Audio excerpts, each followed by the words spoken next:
आलेल्या सर्व पाहुण्यांचं, त्याचबरोबर हे उपस्थित राहिलेल्या सर्व उपासक उपासकांचं मी ते मनापासून धन्यवाद करतो आणि कार्यक्रमाला आपण सुरुवात करूया आपल्या ठरलेल्या वेळेप्रमाणे असं जाहीर करतो. बंधूंनो, खरं ते आपली जी माणसं आहेत ती कुठेतरी आपली ती चमकतात. त्यातलं एक उदाहरण म्हणजे की एवढ्या पदव्या घेऊन आणि समाजकार्य ठेवून, धार्मिक कार्य घेऊन जी माणसं चाललेली आहेत ती आपल्या समाजातली रत्न आहे. ही माणसं फार मोठी आहेत.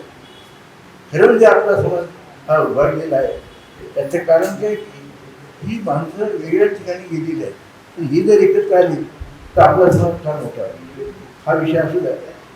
परंतु मी ऐकल्यानंतर ज्या काही पदव्या वगैरे घेतलेल्या आहेत आणि त्याचबरोबर समाजसेवा केलेली आहे, म्हणजे प्रत्येक समाजाच्या प्रत्येक पैलूमध्ये त्यांनी भाग घेतलेला आहे आणि ते अजूनही अतिशय म्हणजे तत्पर आहेत सेवेमध्ये. ते मला बघून म्हणजे सगळं आश्चर्य वाटलं आणि आपल्या सर्वांना आश्चर्य वाटेल. परंतु मी जास्त वेळी जाऊन माझा पिता मी त्यांना विनंती करेन की त्यांनी आपल्या प्रवासाला सुरुवात केली. तथागत महाकारुणिक भगवान गौतम बुद्ध, परम पूज्य डॉक्टर बाबा साहब अम्बेडकर, महात्मा ज्योतिराव जी फुले, शाहू महाराज, हमारे सभी बहुजन महापुरुष, इन सभी महापुरुषों के विचारों को वंदन करते हुए इस मंच पर उपस्थित हमारे एडवोकेट शांताराम भोसले जी अध्यक्ष, वानखड़े साहब, राजकुमार अहेरी जी, शेखर काळे जी, आत्माराम बनसोड़ी जी, साईराज पाटिल जी और मेरे सभी भाइयों और बहनों, अब आप सोच रहे होंगे मैं हिंदी में क्यों बोल रहा हूँ. एक्चुअली सवाल आ सकता है आपके मन में, क्योंकि यहाँ पे बहुत सारे हिंदी साइडेड लोग हैं जिनको मैंने बुलाया था. अगर मैं मराठी में बोलूँगा तो आप तो कुछ समझ पाएंगे, लेकिन उनके शायद फिर समझने में दिक्कत हो जाएंगी. एक ये कारण ये भी है क्योंकि बहुत दिन से मैं महाराष्ट्र से बाहर था, तो मुझे थोड़ा सा गड़बड़ भी थी मराठी बोलने में, और हिंदी इज हमारी राष्ट्रभाषा है तो उसका हमने इस्तेमाल करना चाहिए. वैसे हम हिंदी पिक्चर बहुत देखते हैं, हमको सब समझता है. हिंदी मूवी देखते हैं या हिंदी सीरियल देखते हैं तो उससे सब अब समझता है. बहुत लोग मुझे बोलते हैं आप मराठी क्यों नहीं बोलते. जिसके मुंह में जबान नहीं होती वही बोल लेता है, तो कौन सी लैंग्वेज बोलता हूँ. तो language is not that important. हम क्या बताना चाहते हैं वो इम्पोर्टेंट होता है. कोई आंखों से बात करता है, कोई खूनों से बात कर लेता है. तो इसलिए let us not talk about language. अब मुझे इन्होंने एक विषय दिया है, बहुत अच्छा विषय है, और I am so thankful to you. खासकर राजेश ने मुझे फ़ोन किया था, सर आप आएंगे क्या. मतलब मुझे पता नहीं मैं उस दिन यहाँ पे रहूँगा कि मुझे पता नहीं. मेरे पास 5 स्टेट से कभी भी हमारे बॉस लोग आते हैं, मिनिस्टर आते हैं, आई हैव टू गो. मतलब फिर भी इन्होंने जबरदस्ती मेरा नाम डाल दिया. फिर वो नाम डाल दिया, बोले आपका, वो भी सेकंड नंबर. और ये आपने सब्जेक्ट बहुत अच्छा था. उस सब्जेक्ट की वजह से मुझे पढ़ने को मिला. मैंने पढ़ा फिर, बिकॉज मुझे आपको कुछ बताना है, मेरे पास कुछ होना चाहिए. अगर मुझे किसको देना है तो होना चाहिए ना कुछ. तो मैंने कोशिश की, एक किताब पढ़ी बाबा साहब के बारे में, जो बाबा साहब का भाषण था इसी पर था कि लोकशाही को अगर सक्सेस करना है तो उसके लिए क्या क्या प्री कंडीशन हो सकती है, क्या उसकी पूर्वस्थिति हो सकती है. बाबा साहब ने बहुत अच्छा भाषण दिया था, वो पुणे में दिया था 1952 में. मतलब कॉन्स्टिट्यूशन इम्प्लीमेंट होने के बाद, उसके बाद बाबा साहब कुछ कहते हैं, तो मैं कुछ लिख के लाया हूँ तो आपके सामने पढ़ूंगा, कुछ पॉइंट्स बताऊंगा. और मुझे कि बहुत ज्ञान ऐसा कुछ नहीं, हम इंटरेक्ट करेंगे, हम इंटरेक्शन करेंगे. कुछ आतरंग जी से पूछेंगे, कुछ अहरे साहब से पूछेंगे, कुछ सारे से पूछेंगे. क्योंकि यहाँ कोई ऐसा एक ऐसा व्यक्ति ऐसा मुझे बहुत ज्ञानी हूँ ऐसा कोई नहीं होता. आप भी वही कर सकते हैं वो जो मैं करता. जैसे इन्होंने मुझे पूरी लिस्ट बनाई भेजी, मैंने भेजी थी उनको, बोले मुझे बायोडाटा दीजिए, दे दिया बायोडाटा. मेरा रेडी था बायोडाटा. क्योंकि आपको मालूम होना चाहिए कि हम सब कुछ कर सकते हैं. मैं अपनी वाहवा करने के लिए बायोडाटा नहीं है ये, but you can also do it, anybody can do it. ये इंपॉर्टेंट है बेसिक. उससे इससे आपको क्या मिलेगा, इससे प्रोत्साहन मिलना चाहिए, आपको उससे प्रेरणा मिलना चाहिए कि हम भी कर सकते हैं.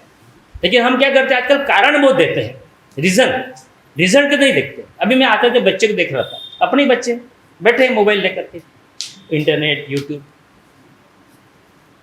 मतलब हे भविष्य आपलं, you can look into it. आपलेच मुलं विहाराच्या प्रांगणामध्ये आपलं वंदना चालू आहे आणि आपण बाहेर व्हिडिओ ठेवून काही बघत असतो. ही शोकांतिका नाही का आपली? फक्त उदोदो करून चालणार आहे का? बहुत जोरसे जय भीम बोला आपण ने, झालं काम आपलं? बेमीच्या देठापासून ओढून नीला जय भीम, क्रांतिकारी जय भीम बोलते ना हम लोग चिल्ला चिल्ला के, उसका कोई फायदा नहीं है. जब तक हम उनको पढ़ेंगे नहीं, बाबा साहब के विचारों को जानेंगे नहीं और उसको अपने में इम्प्लीमेंट नहीं करेंगे, तब तक कोई फायदा नहीं है. आपण वंदना घेतली, आपण इथे पंचशीलाचं पालन करतो का आपण? हा प्रश्न आपणच आपल्याला विचारायला पाहिजे. कोणी कोणाला विचारण्याची आवश्यकताच नाही. आपको सवाल अपने आप को करना चाहिए. जब मैं सुरा मेरे मध्य प्रमादा ठाणा वेरमणी म्हणतो तेव्हा आम्ही दारू पितो का? हा प्रश्न जेव्हा आपण आपल्याला विचाराल स्वतःला, तेव्हा कुठेतरी आपल्याला वाटेल की नाही यार, आपण तर करत नाही तसं. फक्त नमो तस्स आणि जसं या तस्स, ये फॉर्मूला हम लगाते हैं. बाबा साहब ने भी भारत बौद्ध में करी, किसके लिए बोला था? हम सबके भरोसे बोला था. हमने कितने लोगों को बौद्ध बनाया? कितने लोगों बात करते, दूसरे लोगों बोलते किसी से? हम अपने लोग आते हैं. Are you increasing your network और नॉट? ये बहुत बड़ा ज्वलंत क्वेश्चन है. ये फार ठीक है, वेरी गुड, आप यहाँ पे जमा होते, बहुत अच्छी बात है. हर साल वर्षावास करते भास्कर जी, बहुत अच्छी बात है. आप कुछ ट्रांजेक्शन करते, कुछ सुनते लोगों की, बहुत ही अच्छी बात है. पण आपण ते इम्प्लिमेंट करतो की नाही करतो, हा प्रश्न आपण स्वतःलाच विचारायचा, कोणी दुसरा विचारायला आवश्यकता नाही. पूर्ण बुद्ध धम्म संघ आपल्याला सर्व पाठ आहे. इम्प्लिमेंटेशन आहे का, हे फार महत्त्वाचं आहे मित्रांनो. उसवर आपला विचार करण्याची आवश्यकता आहे. पण आता आपण, मी मुद्द्याला भटकत नाही, अपन मुद्द्यावर येऊया. आपण बाबा साहब का भाषण था पुणे में, उन्होंने दिया था डिस्ट्रिक्ट लॉ लाइब्रेरी में. 22 दिसंबर 1952 को बाबा साहब वहाँ पे जो मेंबर्स उनके सामने ये बताते हैं कि अगर डेमोक्रेसी अगर हमको सक्सेसफुल करनी है तो क्या क्या उसके प्रेसिडेंट हो सकते, क्या कंडीशन हो सकती है. उसके पहले वो बताते हैं की जो डेमोक्रेसी म्हणजे लोकशाही म्हणतो, लोकशाही याचे रूप नेहमी बदलत गेले आहे. Changes form of democracy use to change all the time, always, day by day. पुराने उन्होंने एग्जाम्पल दिया है ग्रीक में. ग्रीक देशाचं नाव आपण ऐकलं आहे. ग्रीकमध्ये एथेनियन डेमोक्रेसी थी वहाँ पे, बहुत पुरानी बात है, जिससे 50% गुलाम थे और 50% उस पर राज्य करने वाले थे, गुलाम नहीं थे. अब ऐसे होने के बाद में गुलामी की कोई वैल्यू नहीं थी वहाँ पे. तो वो डेमोक्रेसी को अभी इस मॉडर्न डेमोक्रेसी में एकदम अलग है. वो हम नहीं बोल सकते डेमोक्रेसी है करके, लेकिन ये प्राचीन काल में क्या था, वो बाबा साहब उस भाषण में कहते हैं. इसमें मैं मेरा कुछ भी नहीं कह रहा हूँ, समझ लीजिए बात को. जो बाबा साहब ने कहा उसको हमको सुनना है, समझना है. मैं आई am just repeating that thing. वो 1952 में ही सेज लाइक दैट, वो मैं आपको बताने की कोशिश कर रहा हूँ. म्हणजे गुलामांना काही लोकशाहीमध्ये काही स्थान नसते, अशा प्रकारची तिथे ती लोकशाही होती. अभी इंग्लैंड की जो लोकशाही थी, मैं आपको थोड़ा सा बैकग्राउंड दे रहा हूँ, थोड़ा टेक्निकल है तो तुम्हाला कंटाळा वाटू शकते ते, थोड़ा तक धरायचा, मग आपको फिर मजा आएगी बाद में. लोकशाही जो अंग्रेज में थी, इंग्लिश में, वो भी वहाँ पे उसका फॉर्म चेंज होते गया. Saira ji, it was getting change all the time. जो इंग्लिश रिवॉल्यूशन हुआ 1688 में, उसके पहले की लोकशाही और वो रिवॉल्यूशन होने के बाद की लोकशाही में भी अलग अलग लोकशाही थी. अंग्रेज में, इंग्लिश की बात कर रहा हूँ मैं. मतलब 1688 से 1830 तक जो फॉर्म ऑफ डेमोक्रेसी अलग जो फॉर्म थे वो बदलते गए हैं. बाबा साहब बहुत हिस्ट्री का अभ्यास करते हैं, इसलिए उनको बता रहे हैं. और वो कहते हैं कि democracy keeps on changing it's form. उसका जो फॉर्म था डेमोक्रेसी का, वो बार बार चेंज होते गया है, ऐसे बाबा साहब कहते हैं. लेकिन सिर्फ फॉर्म ही नहीं, फॉर्म म्हणजे रूप, डेमोक्रेसी रूप, फक्त रूपच चेंज झालं नाही, त्याचे उद्देश पण चेंज झाले, त्याचा पर्पज पण चेंज होत गेला मध्ये मध्ये. मतलब जैसे कि उसका जो उदाहरण बाबा साहब ने बहुत अच्छा दिया है कि प्राचीन इंग्लिश में जो इंग्लिश लोकशाही थी, उनका जो इंग्लिश में जो अंग्रेज में, इंग्लैंड में जैसे लोकशाही हुई, उसमें वहाँ पे किंग था, अभी भी है. लेकिन वो लोकशाही कब कैसे आई वहाँ पे, जो किंग के जो पावर थे उसको कटेल कर, उसको हटाने के लिए, किंग के पावर नहीं होना चाहिए, किंग के पावर को नष्ट करने के लिए वहाँ लोकशाही थी. तभी उतनी लोकशाही का उनका उद्देश्य था कि इनको, इसको जो उनके पावर को काटने के लिए. King was the supreme leader वहाँ पे, आज भी है, लेकिन king is not a supreme. वहाँ भी पार्लियामेंट है, पार्लियामेंट डिसाइड करते, तब किंग सिर्फ वहाँ स्टैंड करते, जैसे अपने यहाँ पे राष्ट्रपति करता है. लेकिन मॉडर्न डेमोक्रेसी का उद्देश्य क्या होता है? लोगों के कल्याण के लिए। वहां पे क्या उद्देश्य था पहले? इमीडिएटली जो बिकॉज किंग वॉज सुप्रीम, उसके पावर को कर्टेल करो, काट दो उसके पावर को, तब वो लोकशाही थी, उसका पर्पस तब वही था। लेकिन मॉडर्न डेमोक्रेसी क्या बोलती है? वेलफेयर ऑफ द पीपल, लोगों के कल्याण के लिए। मतलब it was not only to curb the power of kings, king की जो पावर थी उसी को काटने के लिए नहीं था, but welfare of the people, क्योंकि लोगों के लिए होता ना हर चीज, लोकशाही मतलब लोगों के लिए होता है, तो ऐसे बाबा साहब कहते हैं। अब इससे बहुत सारे डेफिनेशन भी है, व्याख्या, मराठीतून व्याख्या म्हणतो आपण, लोकशाहीच्या व्याख्या बऱ्याच बाबासाहेबांनी व्याख्या दिल्यात आणि बऱ्याच प्रस्तावित लोकांनी किंवा जो अपने पॉलिटिकल साइंटिस्ट थे उन्होंने भी दिया हुआ है। बाबा साहब कुछ व्याख्याओं का डेफिनेशन का वहां पे वो ये करते हैं। लोकशाही का मतलब क्या बोलते हैं? तो वॉल्टर बेगॉट, एक ये भी पॉलिटिकल साइंटिस्ट था, उन्होंने उनके एक बुक में, उनका बुक का नाम था इंग्लिश कॉन्स्टिट्यूशन, उस बुक में उन्होंने कहा कि government by discussion is called democracy. वो कहते हैं मतलब चर्चा के बाद कोई भी डिसीजन लेना है तो डिस्कशन के बाद वो जो भी डिसीजन आएगा तो गवर्नमेंट, उसको हम डेमोक्रेसी बोल सकते हैं। मुझे चर्चा करके राजा, चाय पे चर्चा की बात नहीं कर रहा हूं, वो अलग बात। वहां की इंग्लैंड की बात कर रहे हैं कि जब सब लोग मिलकर डिस्कशन करेंगे और फिर कुछ डिसीजन लेंगे। तो ये डेफिनेशन को किसने दी? हमको वॉल्टर बेगॉट ने दी है।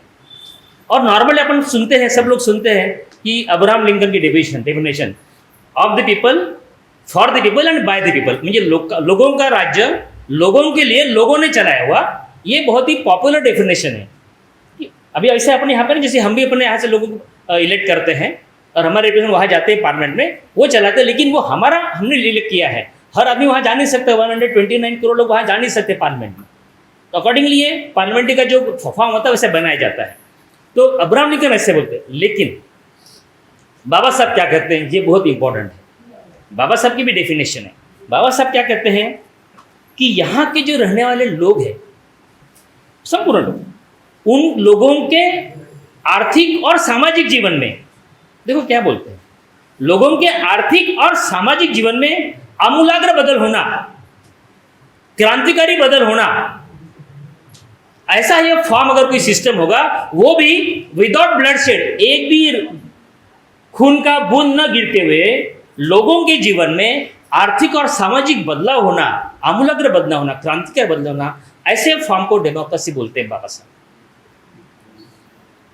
बहुत बड़े विचारवंत, अर्थतज्ञ, यू कैन नॉट इमेजिन, वो बाबा साहब ने अपने बच्चे गंवाते हुए हमारे समाज पर, हमारे देश पर उन्होंने काम किया। बच्चे गंवाए उन्होंने। आप रमाई के बारे में सोच भी नहीं सकते, वो माता ही रमाई। बच्चा इधर मर जाता है तो भी बताते नहीं बाबा साहब विलायत में है। यू अंडरस्टैंड कितना बड़ा पत्थर उन्होंने अपने दिल पर रखा होगा।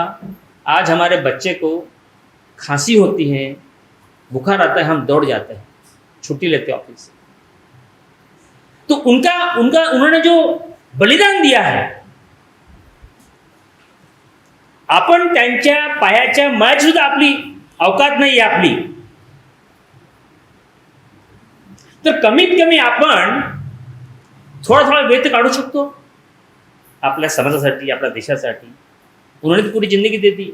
आज हमको जानवर से आदमी बनाया उन्होंने, जानवर से ही बदतर थे ना हम लोग, अभी भी है, जाओ विलेज में जाओ।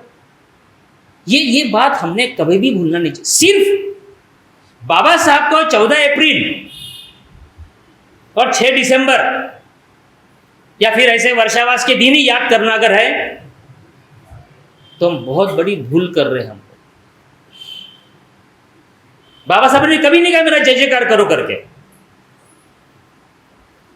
कभी नहीं कहा उन्होंने, जबकि डांटते थे वो लोगों को। लेकिन आपण फक्त जय जयकार करत होतो, आपण थांबलो इथे। त्यामुळे we have to think, we have to introspect yourself, what we have to do.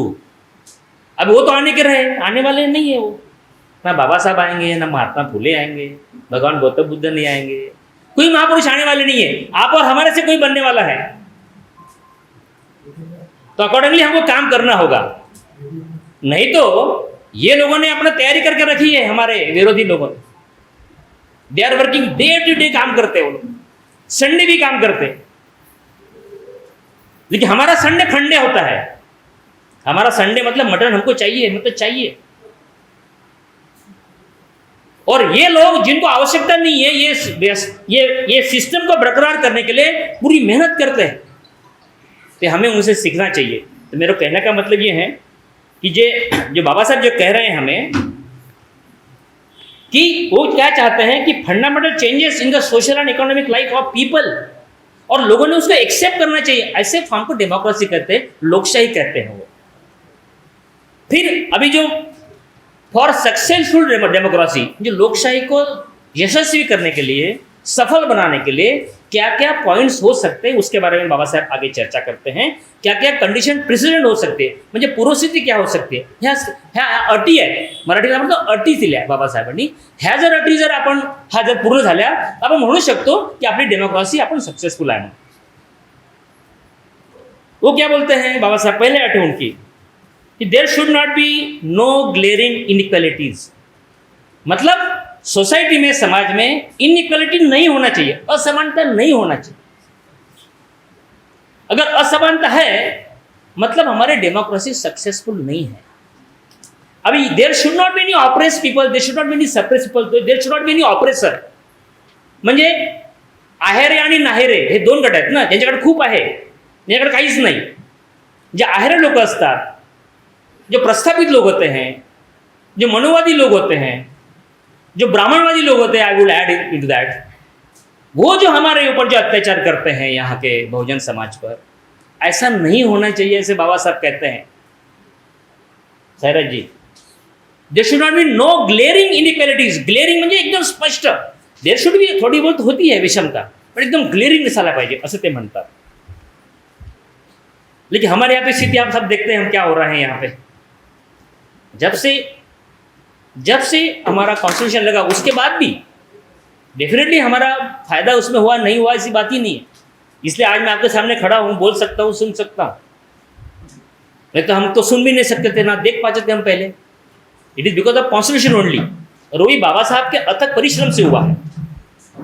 उन्होंने दूसरी कंडीशन बताई थी कि there should be a strong opposition party. Parliament में दो पार्टी होती है, हम लोग चुन के देते हैं, जो मेजॉरिटी होती है वो राज्य करते हो, जो माइनॉरिटी में होते हैं वहाँ पे वो विरोधी पार्टी में होते हैं। तो विरोधी पार्टी स्ट्रांग होना चाहिए। अच्छा, ये सिस्टम भी ऐसी है डेमोक्रेसी की कि आपको 5 साल का टाइम दिया है, 5 साल के बाद में वेटो पावर यूज करेंगे public, they have to go to public back कि हमने 5 साल ये काम किया, आपको अच्छा लगा कि हम दोबारा हमको चुन के देंगे। ये 5 साल का हो गया। लेकिन जो विरोधी पार्टी वहां बैठी होती है सामने, वो any time they can oppose. वो क्या हमारी जो मेजॉरिटी पार्टी है, जो सरकार है, क्या सही मायने में कार्य कर रही है, क्या सही ट्रैक पे चल रही है वो, ये उसका काम होता है देखने का। उनको वापस ट्रैक पे लेके आने का होता है, हम मारामारी करने का काम नहीं होता है। तो स्ट्रांग अपोजिशन पार्टी होना चाहिए जो उनको डायरेक्शन दे, नहीं आप थोड़ा गलत कर। बिकॉज अपोजिशन पार्टी मतलब just for the sake of opposition उसका अपोजिट करना नहीं होता है। अगर सही कार्य कर रहे हैं सरकार तो you should accept it, appreciate it. But फिलहाल जो परिस्थिति यहाँ पे होती है वैसी नहीं है। हम every time just for the sake of oppose करते हैं हमारे यहाँ अपोजिशन पार्टी, वैसा भी नहीं होना चाहिए। इसलिए स्ट्रांग विरोधी पार्टी की बहुत आवश्यकता होती है अगर हमको गवर्नमेंट को अगर सक्सेस करना है, डेमोक्रेसी सक्सेस करना है, तो ये बहुत बड़ी अट है उसके ऊपर। यहाँ लिखा है उन्होंने कि 5 साल के बाद हम लोगों के पास जाना पड़ता है और रिइलेक्शन करना पड़ता है, उसको लॉन्ग टर्म होता है। लेकिन इमीडिएट पूछने वाला अगर कोई है तो जो कि विरोधी पार्टी इमीडिएट पूछ सकता है वहीं के वहीं, पर पूछ अभी तुम्हारा ये गलत है, ये सही करो करके। मतलब सरकार को सही रास्ते में लाने का काम विरोधी पक्ष का होता है। अभी हमको अपने आप को इंट्रोस्पेक्ट करना पड़ेगा, क्या हमारा सही मायने में ऐसा काम विरोधी पक्ष करता है कि नहीं करता। तीसरी और बाबा साहब कहते हैं कानून और प्रशासन में समानता, मतलब equality in law and administration. अब ये लॉ और एडमिनिस्ट्रेशन में इक्वेलिटी होना चाहिए ऐसे वो कहते हैं। लेकिन आप देखते हैं नॉर्मल में प्रशासन में हमारे यहाँ की जो पॉलिटिकल पार्टी के मिनिस्टर होते हैं या MP MLA होते हैं, वो बहुत ढवळाढवळ करते, मराठी मध्ये म्हणतो ढवळाढवळ करतो, इंटरफेयर करते हैं कि ये तो भी आपका ट्रांसफर कर देंगे, आपको डराते हैं। मिनिस्टर बोलता नहीं इसी को टेंडर दो, वो बराबर एडजस्ट हो जाता है। अभी आपके सामने एक उदाहरण है ना, अभी वो एक कार ने एक बच्चा दारू पी के चला रहा था, 2 लड़के को मार दिया, बच्चों को, है ना। तो धवाड़ देने के लिए उसका ब्लड रिपोर्ट चेंज करवा दिया। ये सब चीजें, ये इंटरफेरेंस है, ये होना नहीं चाहिए, ये कहते हैं बाबा साहब। अभी इसमें बहुत अच्छा उन्होंने एग्जाम्पल दिया हुआ है, जैसे कि यूएस में भी ऐसा होता था पहले, उसको स्पॉइल सिस्टम करते थे। मतलब जिस पार्टी की सरकार आई तो विरोधी पार्टी के जो लोग थे ऑफिस में बैठने, सबको निकाल देते थे, पीयून से लेकर ऑफिस में निकल जाओ। तो यूएस में ऐसा चल रहा था, तो उन्होंने स्पॉइल सिस्टम होते थे, उन्होंने फिर बाद में खत्म कर दिया उस सिस्टम को। लेकिन इंग्लिश में ऐसा नहीं होता था, इंग्लिश मतलब इंग्लैंड में ऐसा नहीं होता था।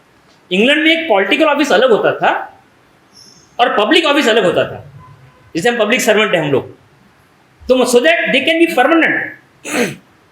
गवर्नमेंट सरकार में परमानेंट हो सकते हो, कोई भी सरकार आए वो काम करते रहेंगे।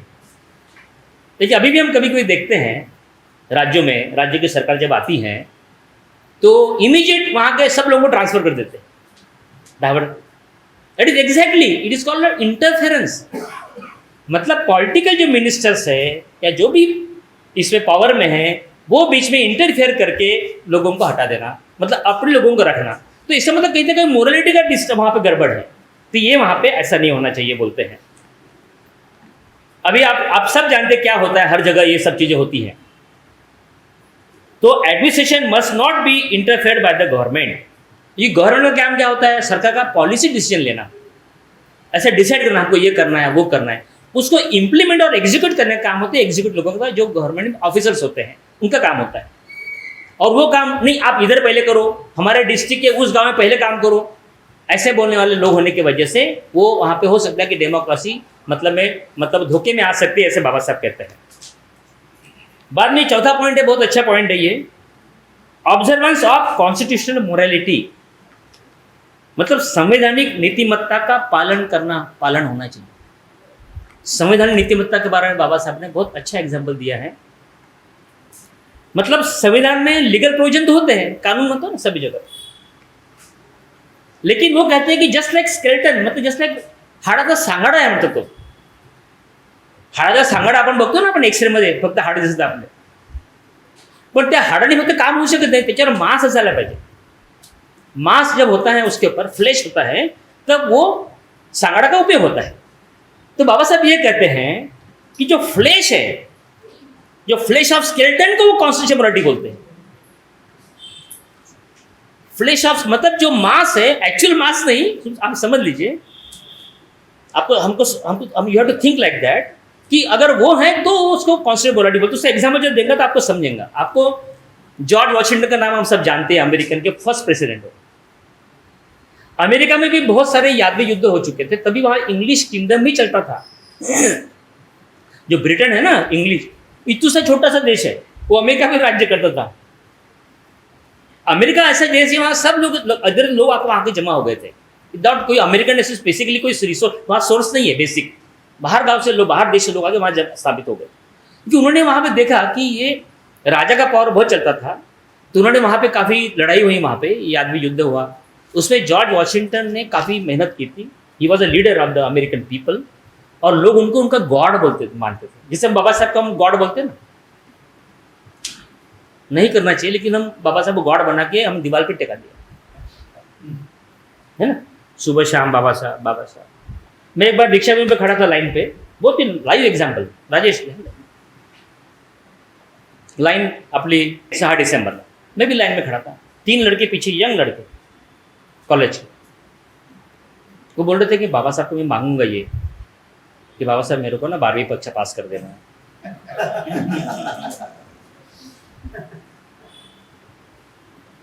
ही मेंटॅलिटी झाली आपली। म्हणजे बाबासाहेबांना आप जरूर उनको मानिए, मानना भी चाहिए, पर हम जानते हैं क्या उनको, ये बहुत इंपॉर्टेंट सवाल, जानना, उनके विचारों को समझना, वो क्या बोलते हैं। फक्त बाबासाहेबांच्या नावाचा जय जयकार करून जर तुमचं भलं होत असेल तर तुम्ही 1 तास करायचं उभं राहून, 2 तास करा, वर्षांवर काहीच होणार नाही भलं। तुमचा गळा पण दुखेल, लोक मग तुम्हाला बोलायला बंद करायला सांगतील। त्याच्यापेक्षा बाबासाहेबांचे पुस्तकं वाचून ते त्यांच्या विचारांवर आपण अंमल केलं तर आपली खूप प्रगती होऊ शकते. म्हणून ते आज मला फार दुःख झालं ते मुलं बघते, आपलेच पोरं, यंग पोरं, wasting our valuable time. Mobile जिसके अगर हाथ में है उसका अगर प्रॉपर यूटिलाइजेशन किया तो बहुत अच्छा है. अगर उसका प्रॉपर यूटिलाइजेशन आप नहीं करते हैं, it is a wastage of time, और आपको आपका जो उद्देश्य है उससे कहीं दूर भेज देता है. इसलिए आप एज ए पेरेंट आपने देखना चाहिए आपके बच्चे मोबाइल पे क्या कर रहे हैं. अगर आप उनका भविष्य चाहते हैं तो बहुत सिंपल है, ध्यान दीजिए. मैं जस्ट ऑफ द रिकॉर्ड बोल रहा हूँ, पर it is very very relevant और बहुत इंपॉर्टेंट है ये हमारे सबके लिए. उसे मैं भी आता हूँ, हमारे सबके लिए. तो जॉर्ज वाशिंगटन को वो लोग तो गॉड मानते थे, गॉड की बात के लिए बाबा साहब का नाम निकला मैंने. तो उनको जब कॉन्स्टिट्यूशन ड्राफ्ट हुआ तो उनको ने फर्स्ट प्रेसिडेंट उनको बना दिया. प्रेसिडेंट 4 साल 5 साल जो भी उनका कार्यकाल हुआ अच्छा चला. तो सब लोग उनको बोल रहे थे आप सेकंड में टर्म आप कॉन्टेस्ट करिए, खड़े रहिए. क्या बोलते वो, ऐसे बाबा साहब ने कहा है, लिखा है कि हम अपने संविधान का उद्देश्य को भूल रहे हैं. वो सबको बोलते हैं they are forgetting the aim of our constitution. हमने कॉन्स्टिट्यूशन क्या बनाया कि यहाँ पे हेरिडिटरी डिक्टेटर नहीं होना चाहिए, बार बार उसी ने आना नहीं चाहिए. जब हमने किंग को हटाया, किस लिए हटाया तो पूछते हैं किस लिए हटाया किंग को. तो आप मुझे क्यों मतलब हीरो वर्शिप करके ये अंधभक्त जैसा क्यों करते हैं, आप मुझे क्यों बोलते कि आप बनिए करके प्रेसिडेंट, मैं नहीं बनना चाहूँगा. इसको बोलते हैं कॉन्स्टिट्यूशन मोरालिटी. आप समझो, जो संवैधानिक नीतिमत्ता आहे त्यांना माहिती आहे 5 वर्ष कार्यकाळ माझा झाला, परत मीच कशाला दुसरा कोणी यायला पाहिजे. पण तरीसुद्धा लोकांनी उनको जबरदस्ती सेकंड टर्म में बनाए. चलो मान लिया बात, बहुत ही ये कर रहे थे. बाबा साहब कहते हैं वो इतने लोगों में, इतने लोगों के दिलों में वो राज्य करते थे वाशिंगटन जी. वो 8-10 बार भी अगर उनको बोलते थे तो वो लोग बोलते थे हाँ बैठो करके. लेकिन जब तीसरा टर्म आया, जब लोग उनके पास गए कि आप प्रेसिडेंट आप दोबारा खड़े रहो, लोगों को लिटरली ने भगा दिया, दोबारा मत मेरे पास आना करके बोलो. And he didn't. अपने यहाँ पे क्या होता है 5-5 बार आदमी एक एमपी बनता है, 6-6 बार हेरिडिटी. हे कुठेतरी हिरो वर्शिप जे आहे ना हे फार नुकसानदायक आहे आपल्या डेमोक्रेसीसाठी, आपल्या लोकशाहीसाठी. हमारे लोकशाही के लिए, डेमोक्रेसी के लिए बड़ा धोखादायक होती है ये हेरिडिटी टाइप लोगों को चुन के लेके आना बार बार. नए खून को हमने मौका देना चाहिए, ऐसा कहते हैं. इसको बोलते हैं कॉन्स्टिट्यूशन मोरालिटी. अभी और एक उदाहरण देते हैं, बिकॉज इंग्लैंड के बारे में इसी देते हैं, बिकॉज तुम्हारे पास इंग्लैंड का हमारे पास ये था, और he used to read all the history of various countries. सभी कंट्री का इतिहास पढ़ते हैं बाबा साहब, तब का सभी कंट्रीज का उन्होंने कॉन्स्टिट्यूशन पढ़ा, तब का जाकर हमारे पास कॉन्स्टिट्यूशन बना. बहुत मेहनत उन्होंने की. वो कहते हैं इंग्लैंड में 2 पार्टी थी, लेबर पार्टी थी और एक कंजर्वेटिव पार्टी थी. 2 पार्टी में चुनाव होते थे, आपस में लड़ते थे. लेकिन वो दोनों पार्टियां एक दूसरे के पैर नहीं खींचते थे. They were working for the benefit of England. मतलब इंग्लैंड देश के फायदे के लिए, उनके सेहत के लिए, उनका अच्छा कार्य होने के लिए वो काम करते दोनों मिल के. उसको बोलते कॉन्स्टिट्यूशन मोरालिटी. वो होना चाहिए. अब अपने यहाँ देखते, भारत देश में देखते या महाराष्ट्र में देखते, आप टीवी ओपन करो, आजकल शुद्ध हिंदी में भी गाली-गलौज करना लोगों चालू कर दिया एक दूसरे को. मैं पर्सनल अटैक भी करना चालू कर दिया. तो ये मोरालिटी नाही आहे कॉन्स्टिट्यूशन मोरालिटी. इथे आपण कुठेतरी चुकतो आहे. त्यामुळे ही जर अट जर पूर्ण होत नसेल तर क्या खरंच आपल्या डेमोक्रेसी आगे सक्सेस आहे का, हा प्रश्न नेहमीच उद्भवत राहणार आपल्यासाठी. उनका 5वीं कंडीशन में बोलते हैं there should be no tyranny of majority और माइनॉरिटी, मतलब मेजॉरिटी का अल्पसंख्यक के ऊपर कोई भी अत्याचार न होना।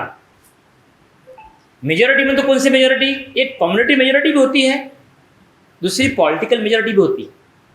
ये पॉलिटिक्स में भाई जैसे इनके लोग आए 300 के ऊपर आए, इनके 233 आए, तो वो मेजॉरिटी हो गई, ये माइनॉरिटी हो गई। इनका उसके ऊपर अत्याचार नहीं होना चाहिए। मेजॉरिटी लोगों ने माइनॉरिटी पर अत्याचार नहीं करना चाहिए। लेकिन वास्तव में क्या होता है हमारे यहाँ पे, वो बात अलग है। तो एग्जाम्पल देते हैं कि अल्पसंख्यक जो लोग हैं दे शुड फील सेफ, उनको सेफ लगना चाहिए। आज हम डरे डरे रहते हैं, डरते हैं लोग मेजॉरिटी से, क्योंकि मोरालिटी नहीं है हमारे पास, क्योंकि हम एक दूसरे के दुश्मन बन चुके हैं। उन्होंने बहुत अच्छा उदाहरण दिया है कि जब लेबर पार्टी के सिर्फ 50 मेंबर थे और कंजर्वेटिव पार्टी के 600 मेंबर थे, 650 का उनका ये था पार्लियामेंट सेशन, उसके बाद भी जो 50 लोग थे उनको राइट ऑफ स्पीच था, वो बोल सकते थे, उनको रिस्पेक्ट मिलता था वहां पे। दे मोशन भी आगे कर सकते थे, वो एडजर्न नहीं कर सकते थे, उनको रिस्पेक्ट था। उनके विरोधी पक्ष का नेता को एक ऑफिस मिलता था वहां पे, उनका क्लर्क होता था, सब मिल जाता था। मतलब विरोधी पार्टी है इस समय, कुछ भी ऐसा नहीं होता था वहां पे। तो देयर वॉज नो टिरेनी, मतलब किसी पर अत्याचार नहीं थे। तो अत्याचार नहीं होना चाहिए, ऐसे बाबा साहब कहते हैं। आजकल हम सब देख रहे हैं क्या होता है, मतलब इवन आज का ही देखो, ममता बनर्जी का अगर स्टेटमेंट आपने पढ़ा होगा, आप लोगों ने, लोग अगर पेपर पढ़ते हैं तो वो कहती है, हमको नहीं पता एग्जैक्ट क्या हुआ, कि ना माइक बंद कर दिया। वो माइनॉरिटी में ना, अपोजिशन पार्टी में माइक बंद कर दिया ऐसे बोलती है। और हम बहुत बार पार्लियामेंट में भी देखते हैं, बैठो बैठो बैठो बोलता है, बात नहीं करने देते। तो ये कहीं ना कहीं हमारे डेमोक्रेसी के लिए ये धोखादायक हो सकता है। I am just giving example, it may not be correct also, what happen we don't know exactly, but जो पेपर में आया वो मैं पढ़ के बता रहा हूँ मैं आपको। अब छठवीं जो कंडीशन थी प्रेसिडेंट, वो क्या बोलते हैं, moral order in society, moral order in the society. वो पॉलिटिकल वाली वो कौंसिल मोरलिटी हो गई है। समाज में जो हम लोग रहते हैं, मतलब समाज में नीति मित्र, मतलब कैरेक्टर हमारे समाज का कैसा होना चाहिए, ये बहुत ही इंपॉर्टेंट है। कहते हैं वो कि मोरल ऑर्डर अगर समाज में ठीक से कार्य नहीं होगा, मोरलिटी नहीं होगी, नीतिमत्ता नहीं होगी, तो ये हमारे डेमोक्रेसी को भी डेंजर हो सकता है, ऐसा कहते हैं। मतलब वो इथिक्स होना चाहिए। ये इथिक्स के लिखे नहीं रहते, वो कि लिखा है भाई, वो अनरिटन रूल्स होते हैं। डेमोक्रेसी, बाबा साहब आगे कहते हैं कि डेमोक्रेसी जैसे बोलते हैं कि एज ए फ्री गवर्नमेंट, मतलब आप कार्य कर सकते हैं freely within the framework of rules के साथ भी कर सकते हैं, लेकिन you have to accept the rule also, ऐसे करते हैं। तो लोगों को अपने सामाजिक जीवन में कार्य करने की मुभा होना, फ्रीडम होना, विदाउट इंटरफेरेंस ऑफ लॉ। और अगर लॉ या कानून अगर है भी कहीं लीगल है भी, तो उसको सफल बनाने की जिम्मेदारी भी लोगों की होती है, हमारी सबकी होती है। अभी ट्रैफिक रूल्स है, एक लॉ है, वो हम मानते हैं क्या? हमको सबको आगे जाना है। रेड लैंप है तो भी आगे जाएंगे, फिर इसे पुलिस ने पकड़ा, उसे 100 रुपए देंगे। मतलब हम खुद ही रूल तोड़ते हैं। तो ये समाज की भी जिम्मेदारी होती है। मोरालिटी का मतलब ये है, अगर लोकशाही को अगर हमको यशस्वी करना है, सफल करना है, तो समाज की उतनी जिम्मेदारी होती है जितने की पार्लियामेंट लोग बैठे हैं उनकी। इसलिए हम भी इंटीग्रल पार्ट होते हैं, हम अविभाज्य घटक होते हैं लोकशाही के। एवरी पर्सन, एवरी मेंबर, ये अविभाज्य घटक है इस पूरे डेमोक्रेसी का। इसलिए हमारे पर उतनी रिस्पॉन्सिबिलिटी आती है। If there is no morality या मोरल ऑर्डर नहीं है, तो democracy will go to pieces. आज नहीं तो कल वो पीसेस में ब्रोकन हो जाएंगे, टूट जाएंगी, ऐसे बाबा साहब कहते हैं। और लैक्सी करके एक पॉलिटिकल साइंटिस्ट है, राकियर, वो अपने बुक में लिखते हैं, moral order is always taken for granted in democracy. तो टेकन फॉर ग्रांटेड डेमोक्रेसी मतलब ये कोई लिखा नहीं है कि आपकी ये कंडीशन होना चाहिए मोरल ऑर्डर की। डेमोक्रेसी है मतलब मोरल ऑर्डर होगी ही होगी, ऐसा समझते हैं, ग्रांटेड ले लिया। लेकिन सच में क्या है ये हम सब जानते हैं कि है या नहीं। ये भी बहुत, ये संस्कार की बात होती है। ये एटीट्यूड की बात होती है। और संस्कार हमारे घर से आते हैं, टीवी से नहीं आते। और संस्कार कौन देती है? घर में माँ देती है, महिला देती है। इसलिए बाबा साहब कहते हैं ना, जो समाज में शिक्षित महिला होगी उस समाज का भविष्य उज्जवल होगा। अब शिक्षित बोले तो ओनली ग्रेजुएशन या डॉक्टरेट या पीएचडी इंजीनियर ऐसा नहीं है। सामाजिक शिक्षा होना चाहिए। सामाजिक शिक्षा होना बहुत जरूरी है। वो समझना चाहिए कि हम पहले कैसे थे, अब कैसे हो गए और आगे क्या करना है। That is called actual education. Is not only having degree with you. मैं जो डिग्री वाला भी होता है उसको कुछ भी नहीं आता है। जो बिना पढ़ा आदमी भी बहुत सारा जान सकता है उसके बारे में। ये बहुत इंपॉर्टेंट है, तो इसलिए मोरल ऑर्डर की बात करते हैं। लास्ट में बाबा साहब ने एक पॉइंट उठाया है, उन्होंने आखिरी मुद्दा उनका है strong presence of public conscious. लोगों का सचेत होना। सचेत। एक्सीडेंट हो गया, हमने टीवी में देखा, एक लड़का एक लड़की को चाकू मार रहा था, सब लोग देख रहे, वीडियो ले रहे, कोई बचाने नहीं गया, ना उसको रोका किसी ने। ये हमारा कॉन्शियस है। एग्जाम्पल, छोटा एग्जाम्पल दिया। पब्लिक सचेत होना चाहिए। अब उन्होंने बहुत अच्छा उन्होंने जो उदाहरण दिया उन्होंने कि जैसे ऐसे इनजस्टिस जो है वो सभी जगह होता है, पूरे वर्ल्ड में कहीं ना कहीं होता है, कहीं कम मतलब कहीं ज़्यादा इम्पैक्ट होता है। इंग्लैंड का उदाहरण देते हैं, वहाँ पे जूज लोग थे, जूज, देवर सफरर, वो बहुत सफरर थे देन क्रिश्चियंस। जूस हर एंगल में सफरर थे क्रिश्चियन से, लेकिन कोई क्रिश्चियन आदमी उनको हेल्प करने नहीं गया, या जो गया होगा उसका पब्लिक कॉन्शियस सही है बोल सकते, उसका कॉन्शियस सही बोलते हैं। तो बाबा साहब ये कहते हैं, तो उन्होंने ये बताया कि किसी दूसरे पर अगर अन्याय हो रहा है, मैं अभी अक्सर किसी दूसरे पर अन्याय हो रहा है, तो आपके मन में उसके प्रति न्याय देने की भावना निर्माण होना। अभी आपने न्याय नहीं दिया उसको, लेकिन आपके मन में आया कि नहीं उसको हेल्प करना चाहिए। वो आपका सगा नहीं है, आपका कोई भी नहीं है, लेकिन किसी पर अन्याय हो रहा है, ये बहुत बड़ी बात है। तो उसको बोलते हैं कॉन्शियस। वो बहुत स्ट्रांग होना चाहिए पब्लिक का। वो अभी हमारे में है कि नहीं, that everybody has to introspect himself. अपने आप को हमको इंट्रोस्पेक्ट करना होगा, आत्म परीक्षण करना होगा, तो क्या हमारे मेरे में है, किसी दूसरे को बोलने की आवश्यकता नहीं है। एक और उन्होंने एग्जाम्पल दिया, साउथ अफ्रीका में ब्लैक लोगों पर देवर सफर, और जो गोरे लोग थे वो उन पर अन्याय अत्याचार करते थे, लेकिन उसमें से कोई जो आदमी उनको हेल्प करता था, ब्लैक लोगों को, कुछ बच्चे भी हेल्प करते थे, उनके साथ उनके मूवमेंट में मिक्स होते थे, तो उसको बोलते हम ये कॉन्शियस उनका सही है करके, वो सच्चे थे, मतलब सही को सही बोलने की उनकी हिम्मत होना चाहिए, ये सही है, आप गलत कर रहे हैं। ये इसको बहुत इंपॉर्टेंट अपने डेमोक्रेसी को सक्सेसफुल करने में, दैट इज़ वेरी इंपॉर्टेंट। उन्होंने एग्जाम्पल दिया साउथ अफ्रीका का जो बता रहे थे, लेकिन साउथ अफ्रीका जो है, साउथ अफ्रीका में हमारे हर विलेज में साउथ अफ्रीका है, हर विलेज में यहाँ पे शोषित पीड़ित लोग हैं, उस पर अत्याचार करने लोग उच्चवर्णीय लोग हैं, लेकिन उनको हेल्प करने के लिए कोई उच्चवर्णीय लोग आता नहीं है। शेड्यूल कास्ट, शेड्यूल ट्राइब, ये लोगों को हेल्प करने के लिए कोई ऊपर का कोई आदमी, सो कॉल्ड ऊपर का कोई आता नहीं है उनको। तो पब्लिक कॉन्शियस नहीं है, इसमें ह्यूमैनिटी नहीं है। साउथ अफ्रीका के बाद छोड़ो बोल रहे बाबा साहब, हमारे हर गांव में यहाँ अभी भी हो रहा है, बोलते हैं 1952 में बाबा साहब कहते हैं। तो अगर हमें लोकशाही को अगर यशस्वी बनाना है, यह जो मैंने आपको जो 7 महीने में जो मुद्दे बताए हैं बाबा साहब ने भाषण में, ये बहुत इंपॉर्टंट है।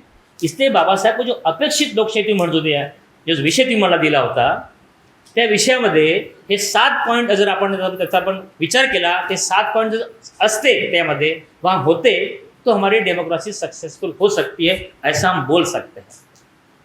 लेकिन वास्तव में बाबा साहब ने ये भी कहा, अगर आप मेरे साथ आते हैं तो मैं अभी भी कॉन्स्टिट्यूशन जला दूंगा, come with me, because constitution कितना भी अच्छा हो, लेकिन चलाने वाले लोग अगर अच्छे नहीं होंगे तो उसका जो नतीजा अच्छा नहीं निकलेगा। बाबा साहब बोलते हैं कॉन्स्टिट्यूशन कितना भी खराब हो, लेकिन चलाने वाले लोग अगर अच्छे होंगे, मोरालिटी उनकी अच्छी होंगी, कॉन्शियस अच्छा होगा, तो राज्य अच्छा चलेगा। ये बहुत इंपॉर्टेंट है। तो कॉन्स्टिट्यूशन एक हमारे पास एक फॉर्म है, वो रूल्स एंड रेगुलेशन है, उसको कैसे हम इंटरप्रेट करते हैं, कैसे चलाते हैं, उसके ऊपर ये बहुत इंपॉर्टेंट होता है। इससे लोगों का, जो पार्लियामेंट लोग हैं, जो हम लोग हैं, लोग वहां जाने वाले कौन होते हैं? हम ही लोग हैं ना। अगर अच्छे हैं, पब्लिक अगर अच्छी है, तो अच्छा नेता निकलेगा। ये बहुत इंपॉर्टेंट है। तो अगेन क्वेश्चन आता है, हम अच्छे हैं? बहुत इंपॉर्टेंट क्वेश्चन है, क्या हम अच्छे हैं? कि हमने किसको वोट दिया, कौन बंदा वहां पे चुन के वहां पे गया, और अभी क्या कर रहा है, ये बहुत इंपॉर्टेंट है। पार्लियामेंट्री डेमोक्रेसी, जो संसदीय लोकशाही बोलते हैं ना हम लोग, बाबा साहब कहते हैं कि ये अभी भी हमारे पास आई, लेकिन प्राचीन काल में भी हमारे पास थी। ये बहुत इंपॉर्टेंट है, हम विहार में बैठे हुए हैं। बुद्धिस्ट काल में थी, 2550 के पहले थी। कैसे थी वहां पे? अगर इफ यू गो थ्रू सुक्ता, अगर सुक्ता अगर पढ़ते हैं महापरिनिब्बाण में, महापरिनिब्बाण ग्रंथ है, अगर उसमें सुक्ता पढ़ते हैं, उसमें लिखा है कि वहां जब लिखा है वहां पे, जब भगवान गौतम बुद्ध जो डाइंग स्टेज पे थे, लास्ट घटका ते मोजत होते आपल्या जीवनाची, तेव्हा एक मेसेज त्यांनी मल्ल आचे होते ना, त्यांचे लोक मल्ल नावाचे लोक होते, MALLA, उनको उन्होंने मैसेज दिया कि भगवान गौतम बुद्ध के अभी लास्ट झटका हम ले रहे हैं, तो आप आ जाइए। तो मल्ल लोग वहां पे, वो पार्लियामेंट्री डेमोक्रेसी में बहुत उनका विश्वास था, उनका सेशन चल रहा था, तो उन्होंने कहा कि हमारा सेशन हम पूरा करेंगे, बाद में आएंगे। और सेशन पूरा करने के बाद, कि दे आर वेरी इंपॉर्टेंट ना, पार्लियामेंट्री डेमोक्रेसी की बात करते हैं हम लोग, बहुत इंपॉर्टेंट होता है। जब वो पूरा हो गया तब वहां पे गए, क्योंकि उनका उसमें विश्वास था। तो ये हमारी प्राचीन काल की बात कर रहे हैं, जो बुद्धिस्ट एरा में हुआ है ये। तो बुद्धिस्ट एरा जो था, उसमें उनको पार्लियामेंट डेमोक्रेसी कोई नई नहीं थी। तो हमारे प्राचीन से हमारे पास आ चुके हैं ये, मतलब एंशिएंट इंडिया में they were all aware about parliament democracy. Even हम सीक्रेट बैलेट करो ना, बैलेट पेपर का बोलते हैं, अभी इलेक्शन करते बैलेट पेपर से, अभी तो बटन दबाते हैं बैलेट पेपर से, तभी भी था बुद्धा के काल में, जब जनपद वगैरह थे वहाँ थे, तो उनको बोलते हैं साल पत्र का ग्राहक। बुद्धिस्ट संघ में जब इलेक्शन उनका होता, वहाँ चुन के आते सब लोग, वहाँ पे ऐसा कोई अपना मन से नहीं होता, चुन के आते थे। तो वहाँ पे साल पत्र का ग्राहक करके, जो हम बैलेट पेपर उसको बोलते थे वहाँ पे, ये बहुत इंपॉर्टेंट है। मतलब ये प्राचीन भारत में भी ये पहले होता था, अभी भी हम लोगों ने पार्लियामेंट डेमोक्रेसी ली है। पार्लियामेंट्री जो गवर्नमेंट होता है, उसका मतलब ये होता है कि there should not be any hereditary rule नहीं होना चाहिए। मतलब वही बाप, उसका बेटा, या वही सब लोगों ने नहीं आना चाहिए, उनका रूल नहीं होना चाहिए, वो बोलते हैं। और any law if you are going to enact वहाँ पे, वो तो पब्लिक लाइफ के लिए होना चाहिए बोलते हैं, मतलब पब्लिक के लिए होना चाहिए, और पब्लिक की वजह से होना चाहिए, और पब्लिक के वेलफेयर के लिए होना चाहिए बोलते हैं। और पब्लिक और पार्लियामेंट डेमोक्रेसी में आपको कॉन्फिडेंस ऑफ पीपल, वहाँ उनको दोबारा रिन्यू करना पड़ेगा, जाना पड़ेगा वहाँ लोगों के पास में, जिसे 5 साल के बाद लोग जाते हैं कि आपका कॉन्फिडेंस सही है कि नहीं है। You have to ask to public whether I am okay और not, if you want to elect me you can elect me. ये इसको बोलते हैं पार्लियामेंट डेमोक्रेसी। तो आगे कहते हैं there are 2 pillars of democracy. एक होता है अपोजिशन, जो ऑलरेडी उन्होंने बात की थी, एक स्ट्रॉन्ग अपोजिशन। दूसरा होता है फ्री एंड फेयर इलेक्शन, बहुत important. Strong opposition not for the sake of opposing, but helping government to take proper decisions, not community, majority community या minority community, उसके बारे में बाबा साहब नहीं कहते हैं। लेकिन जो अपोजिशन लोग बैठे हैं वहाँ पे, वो जो पार्टी में हैं, जो राज्य कर रहे हैं, उनको डायरेक्शन भी दे, गलत कर रहे हैं तो। ये इसलिए ट्रांसफर ऑफ पावर जो हमारे यहाँ पे होता है, जैसे फ्री एंड फेयर इलेक्शन अगर है तो ट्रांसफर ऑफ पावर एकदम स्मूथली होना चाहिए. फ्री एंड फेअर इलेक्शन पर न बोललेलं बरं नाही. म्हणजे अभी भी हमको डाउट है. कौन सी मशीन बोलते हैं? ईव्हीएम. की खरंच आहे का बुवा? आपण इकडे बटन दाबतो एक, तो लाईट दाखवतो 2 वर. अजूनही डाउट त्याच्यावर आहे.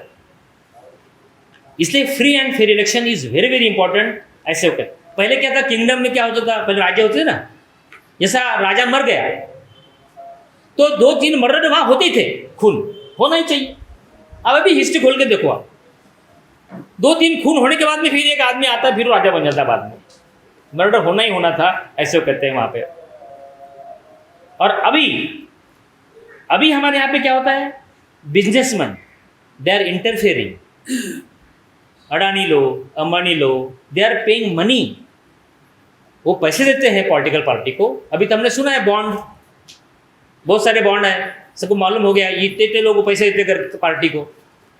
इसलिए पैसे देते वो कि वो उनको हेल्प करें आगे चलकर, अपने हिसाब से कानून बनाए. इतना इंटरफेरेंस आज भी हो रहा है. ही शोकांतिका है आपली. इसलिए वो नहीं होना चाहिए इस टाइप का. सो वो भाई they are helping so that they can also get some favour मांगते कि मुझे फेवर मिले, इसलिए हेल्प करते हैं. पार्लियामेंट डेमोक्रेसी को सक्सेस करने के लिए there should be liberty of thought, speech and action. ये होना चाहिए.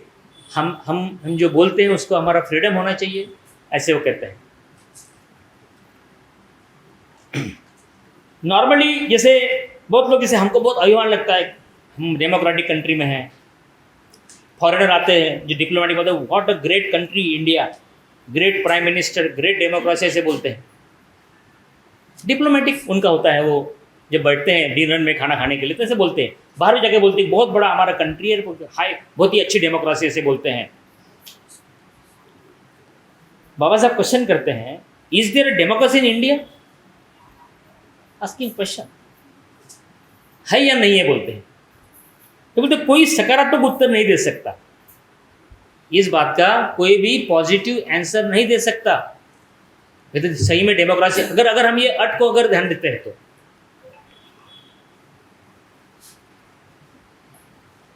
बाबा साहब कहते हैं कि डेमोक्रेसी की जो रूट्स है, जो उसके मूल हैं, democracy roots of democracy lie not in the form of government और पार्लियामेंट्री और otherwise. Democracy is more than a form of government. It is a primarily a mode of associated living. मतलब हम सहजीवन की बात करते हैं.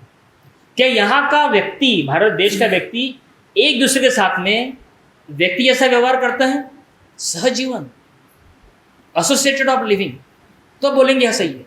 आज तो हम एक दूसरे को तो पानी में देखते हैं, लेकिन हम नाम पे, जात पे, धर्म पे, लैंग्वेज पे, स्टेट पे, मी मुंबईकर, मी महाराष्ट्रीयन, मराठी का बोलत नहीं, मैं गुजराती, मैं बिहारी. हम इसमें हम विभाजित हो चुके हैं.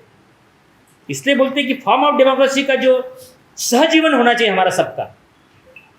The roots of democracy are to be search for in the social relationship. हमारा सामाजिक जीवन में क्या हम एक दूसरे से प्यार मोहब्बत से रहते कि नहीं रहते. In the terms of associated life between the people who form a society. हम लोग मिलकर सोसाइटी बनाते हैं ना. समाज कैसे बनता है?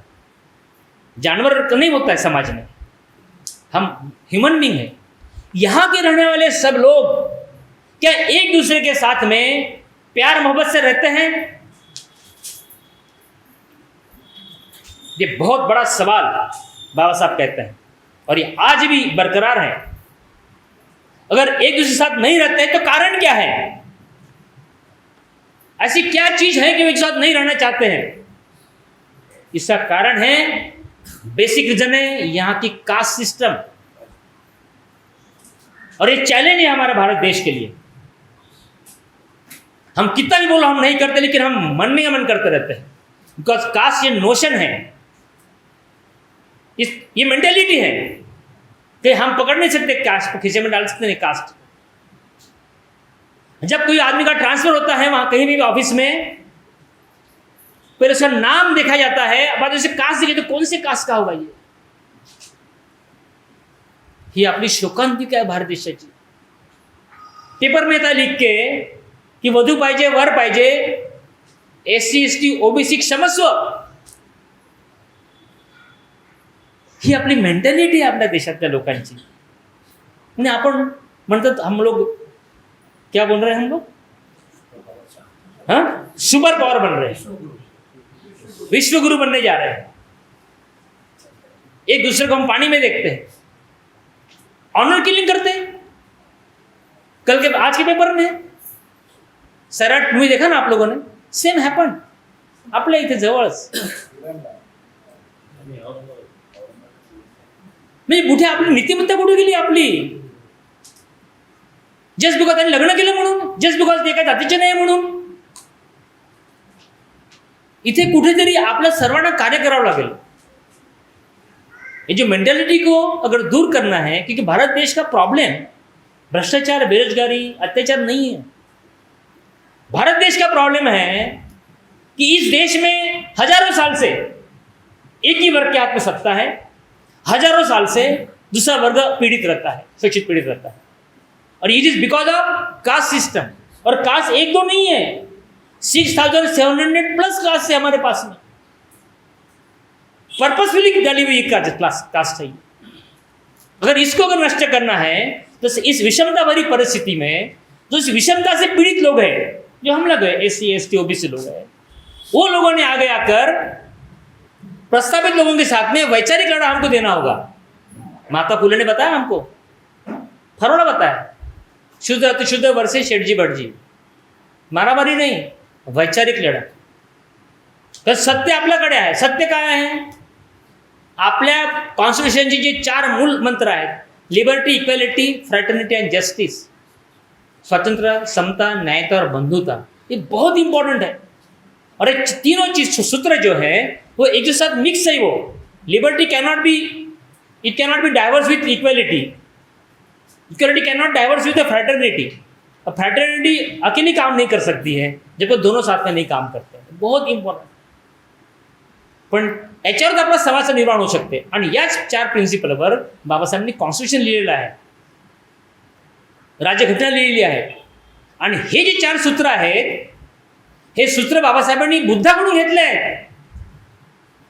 कुछ लोग बोलते फ्रेंच राजगांधी से लिए, नहीं, गलत है वो. बाबा साहब ने खुद कहा है, बुद्धा की प्रिंसिपल है.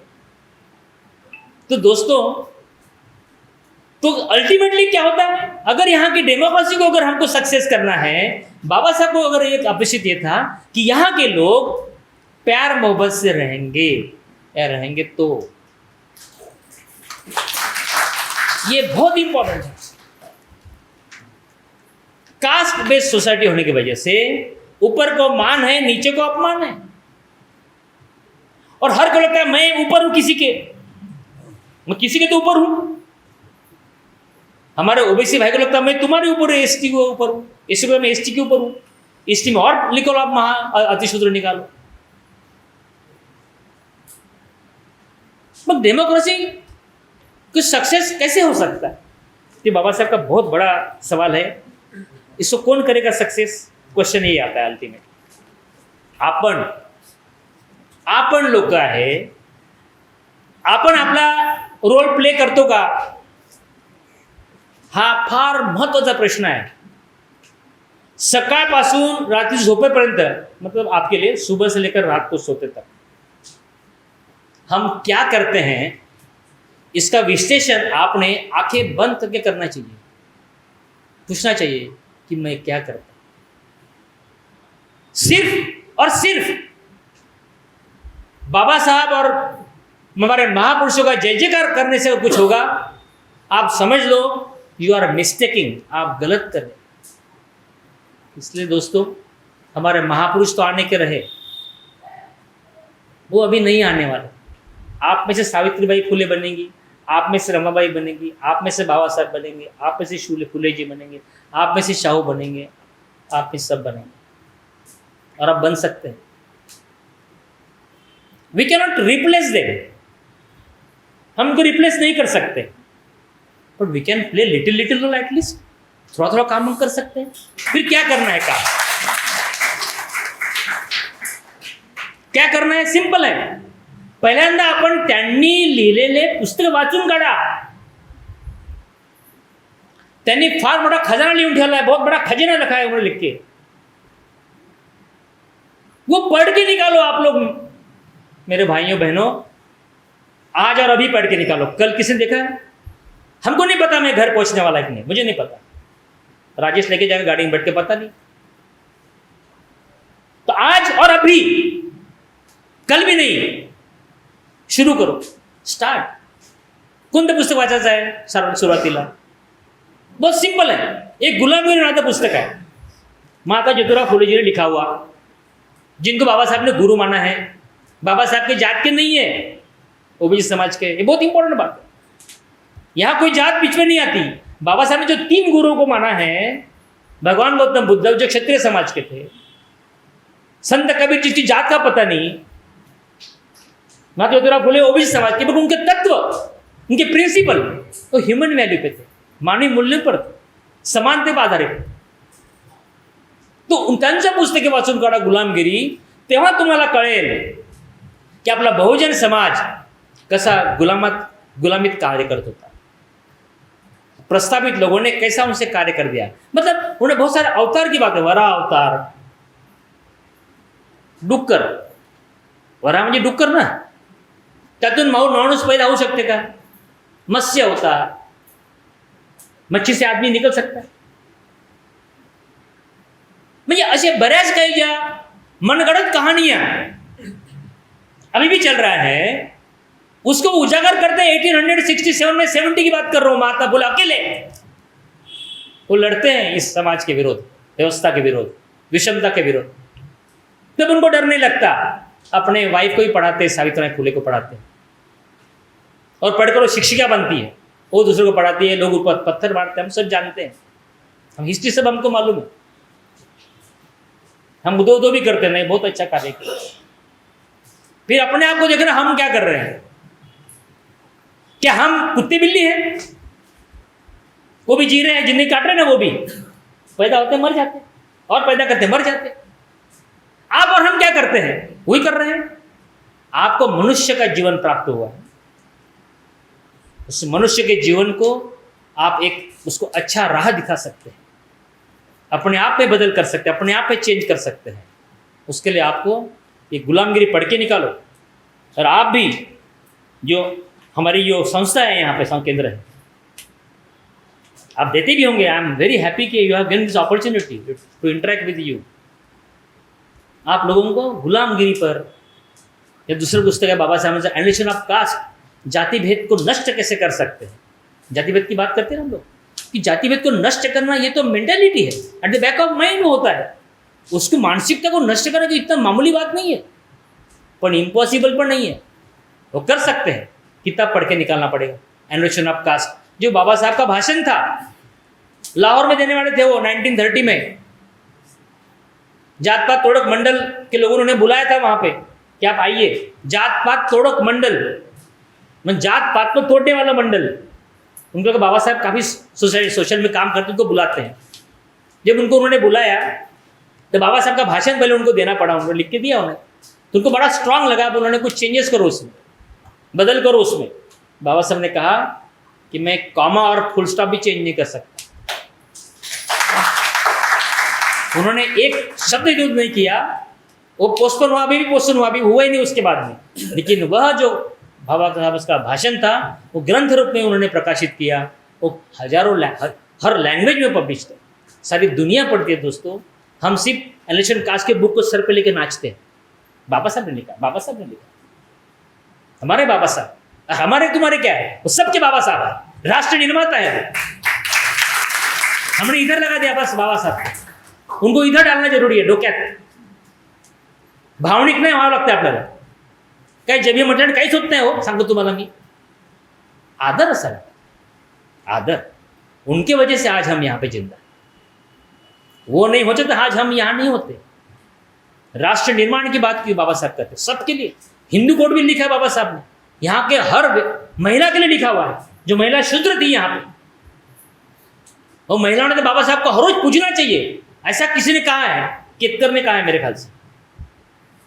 कहने का मतलब ये है कि हम अगर उनके विचारों को पढ़ेंगे तो दूसरों को बता सकते हैं।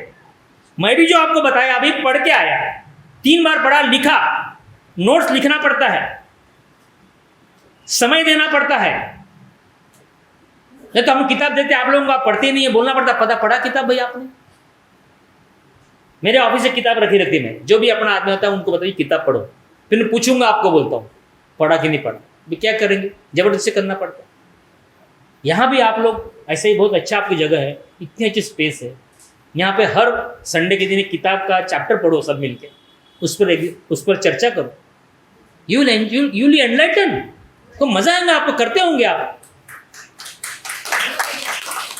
लेकिन फक्त बुद्ध आणि धम्म तुम्ही वाचता, मला माहिती है कौन काय करते। मैं गुजरात में जब गया था, वहाँ बिहार में गया, अपने लोग पठन, जिस बाकी लोग पठन करते, मस्त ऐसा लगाया उसने, जिसे लगाते ना बाकी ऐसे लगाया, मस्त पठन करते, माइक वगैरह जोर जोर से बोलते, बढ़िया समझ लगाते हैं। बाबा साहब काय ॲक्च्युली म्हणतात ते, बुद्ध आणि धम्मा 3 बार पढ़ेंगे तो समझ में आती बात, 1 बार पढ़ने से नहीं होता है। फक्त आपण भावनिक पडायचं नाही, बाबासाहेब नका करू, काही फरक पड़त नहीं, एंजॉय करो, कम से लाइफ का एंजॉय तो कर लो, घूमो इधर उधर, घूमो माल वाले, घूमो पिक्चर से देखो, कुत्ते बिल्ली हो ना अल्टीमेटली। बहुत इंपॉर्टेंट मैं आपको बता रहा हूँ दोस्तों, ये भविष्य जो है हमारा बहुत खतरनाक है। इनकी तैयारी पूरी है आपको बैक टू पैवेलियन भेजने की, आपकी हमारी तैयारी क्या है? हमको भी तैयार होना पड़ेगा, हमको भी पढ़ना होगा, जूझना होगा प्यार मोहब्बत से, करुणा से। करुणा कहाँ से आती? बुद्धा से आती ना, प्रेम और करुणा। और करुणा कैसे होना चाहिए? आदमी के प्रति तो करुणा होना ही चाहिए, लेकिन जानवर के प्रति भी होना चाहिए करुणा, बुद्धा कहते हैं। आगे जाकर भी कहते हैं प्लांट्स के प्रति भी होना चाहिए, पौधे जो भी सांस लेते हैं। कितनी बड़ी बात करते करुणा की बुद्धा। ये हमारे पास करुणा होना चाहिए दूसरे के प्रति। सिर्फ गुस्सा करके, क्रोध करके हम अपने आप को दर्द दे सकते हैं, दूसरे को नहीं। और एक बहुत इंपॉर्टेंट बात मैं जाते जाते बताना चाहूंगा, ज्यादा टाइम हो गया। फॉरगिवनेस, माफ, क्षमा प्राप्ति, क्षमा दूसरा करायची। हमारे अपने घर में, अपने सोसाइटी में, अपने रिलेटिव में ननंद भावजे, सासू सुना, भाई भाई, कुछ ना कुछ टकराव होती रहती है। अब 25 साल पहले मुझे आपने ऐसा बोला था,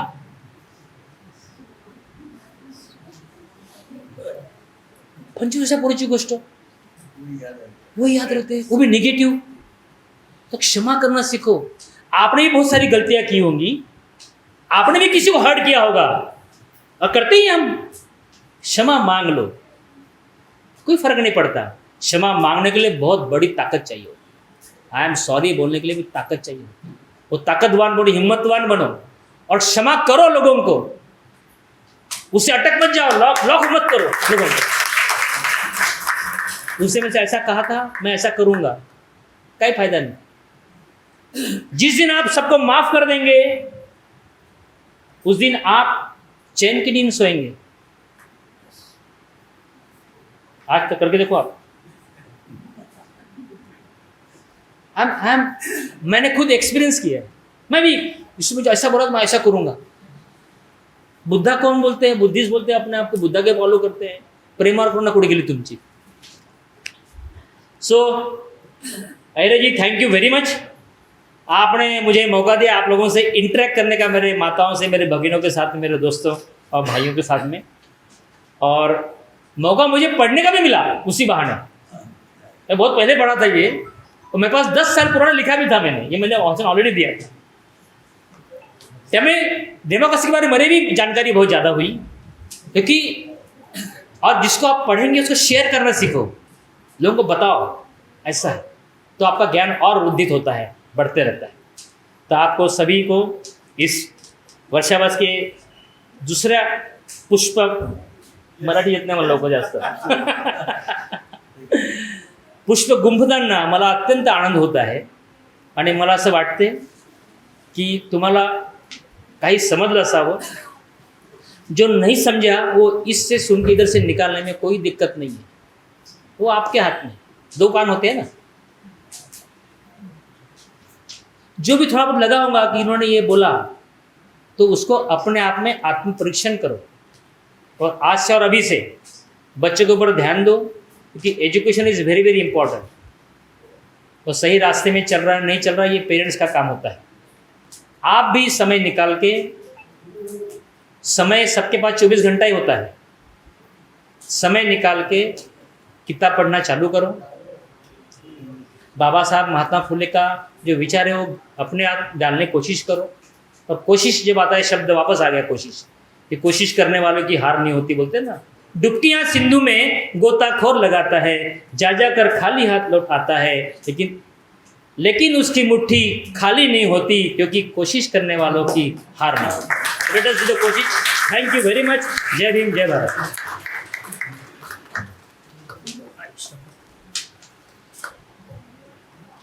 व्यवस्थित प्रश्न विचारला गेला पाहिजे याचं नक्की व्हायचं आहे. महामहिने गौतम बुद्ध, डॉक्टर बाबासाहेब आंबेडकर. मला वाटतं आजचं जे सरांनी आपल्याला अतिशय सुंदर, अतिशय सुंदर जोरदार टाळ्या.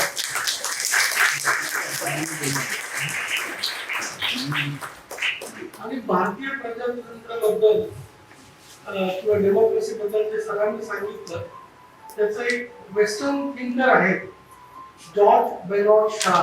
त्यांनी त्याचं असं विश्लेषण केलेलं आहे की नेहरूंनी फार जास्त अथक प्रयत्न केला की भारतीय डेमोक्रेसी रुजवायचा. म्हणजे बाबासाहेबांनी आणि सगळ्या कॉन्स्टिट्युएंट असेंब्लीच्या मेंबरने जे संविधान बनवलं, नेहरूंनी पंतप्रधान असताना त्याचा इम्प्लिमेंट करण्याचा फार जास्त प्रयत्न केला. जॉर्ज बेरॉड शॉने असं सांगितलं की त्याचं विश्लेषण केल्यावर जसं जसं पुढे गेलं की एक नेहरूंची कल्पना आपल्या भारतीय संविधानाबद्दल अशी होती की सुंदर स्त्री आणि जे आणि एक फार सुंदर पुरुष, म्हणजे जे विचार, चांगले विचार त्याच्यामधून जी प्रोजेन्सी निघेल ती इतकी सुंदर असेल की त्याच्याकडे नेहरूचं डोकं असेल आणि फार एक सुंदर स्त्रीचा चेहरा असेल. पण जॉर्ज बेरॉड शॉ असं म्हणतात की भारतीय डेमोक्रेसी जी आहे ती बिलकुल विरुद्ध झाली. बिलकुल विरुद्ध झाली. का विरुद्ध झाली? त्याचं कारण असं आहे की डेमोक्रेसी जी आहे ती फार फार महत्वाची एक पद्धत आहे ज्याच्यामध्ये प्रत्येक भारतीय ह्याला संविधानाचं ज्ञान असणं फार जरुरी आहे. Democracy will thrive only when your masses are educated. तुम्हाला जेव्हा तुमचा हक्क, तुमचे राईट्स याची पूर्णपणे कल्पना असेल तर भारतीय संविधान जो डेमोक्रेसी आहे ती सक्सेसफुल होईल. आज तुम्ही जे बघताय ही पूर्ण सिस्टम जे बाबासाहेबांनी उभी केली ही काय आहे? हे इन्स्टिट्यूशनलायझेशन आहे आणि एक पद्धती आहे, एक सिस्टम आहे आणि त्या सिस्टमचा आणि त्या पद्धतीचा पूर्णपणे उल्लंघन चालू आहे. मी सर हा मुद्दा याच्यामुळे मांडतोय की डेमोक्रेसी काय आहे हे आपण फार चांगल्या पद्धतीने एक्सप्लेन केलं, समजवलं आम्हाला. पण आजची जी खरी परिस्थिती आहे ती काय आहे ती आपल्या डोळ्यासमोर आहे. आज तुम्ही बघा, union public service commission IAS officer देते, IPS ऑफिसर्स देते आणि चांगल्या दर्जाचे ऑफिसर्स देते. आणि ह्या ऑफिसर्स जे झाले मागच्या 30-40 वर्षामध्ये त्याच्यामुळे आपल्या समाजाचा प्रगती झाली. आपले जास्त अधिकारी आहेत पूर्ण भारतामध्ये. राजस्थानमध्ये मीना कम्युनिटी आहे, उत्तर प्रदेश मधलं जाटव आहे, महाराष्ट्रामधलं महार आहे, कर्नाटक आहे, चिन्नई आहे. ह्या सगळ्या अधिकारी आपली मेहनत करून ही परीक्षा पास होऊन आपल्या समाजाचं उत्थान करत आहेत. आज काय परिस्थिती आहे की जी सध्याची जी सरकार आहे त्यांनी युनियन पब्लिक सर्व्हिस कमिशनला डावलून त्यांनी ऑफिसर्स अपॉइंट करायला सुरू केलंय. न्यूज पेपर मध्ये येतं की आम्ही ही प्रक्रिया सुरू करतो, पण ते आपल्याला डिटेल सांगतात का की काय एक्झॅक्टली करतायत. ते एक उल्लंघन आहे. दुसरं उल्लंघन आहे रिझर्वेशन, जे शेड्यूल कास्ट, शेड्यूल ट्राईब सगळ्यांसाठी जे संविधानाने अधिकार दिलेले आहेत ते एका बाजूला बोलतात की आम्ही त्याचं पालन करतो, पण खरी परिस्थिती अशी आहे की आज त्या सगळ्या गोष्टी त्याचं काहीही पालन होत नाही. आणि तुम्ही बघा येणाऱ्या पिढीला, आपल्या पुढच्या पिढीला याचा खामियाजा आपल्याला भोगावा लागणार आहे. सरांनी फार उत्कृष्ट उदाहरण दिलं की त्याच्यासाठी आपल्याला वाचन करणं गरजेचं आहे. If you will know your rights, if you will know your rights, अगर आपको आपके हक की जानकारी होगी तभी आप आवाज उठाओगे. Otherwise you will not be able to fight this whatever is happening in the system.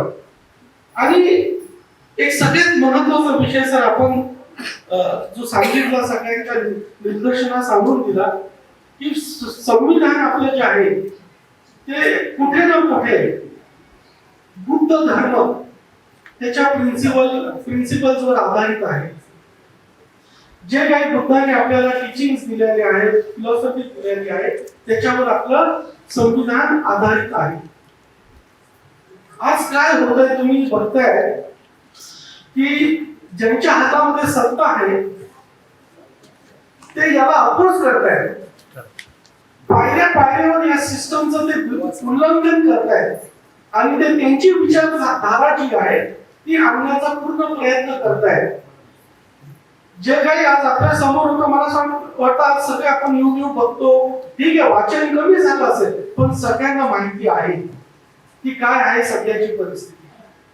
तर आपल्याला ह्याच गोष्टी जे सरांनी सांगितल्या त्याचं पालन करणं गरजेचं आहे.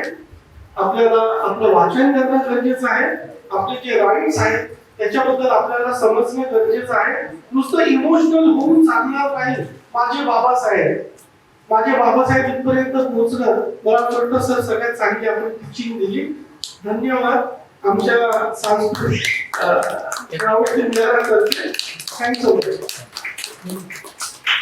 कार्यक्रमानिमित्ताने बरेच सन्माननीय पाहुणे आलेले आहेत. त्यामध्ये मला तर प्रत्येकाचं नाव घेतलं.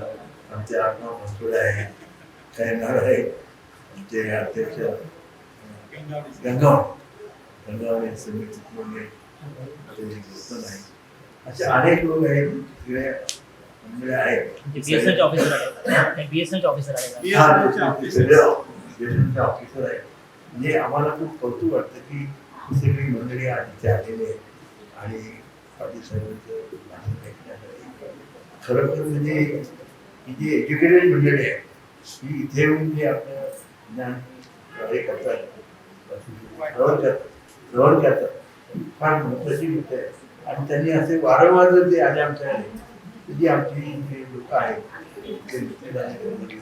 या लोकांना खरोखर म्हणजे काही ज्ञान मिळेल आणि त्यापासून ते शिकतील आणि आपल्या समाजाला त्याचा आधार मिळेल असं मला वाटतंय.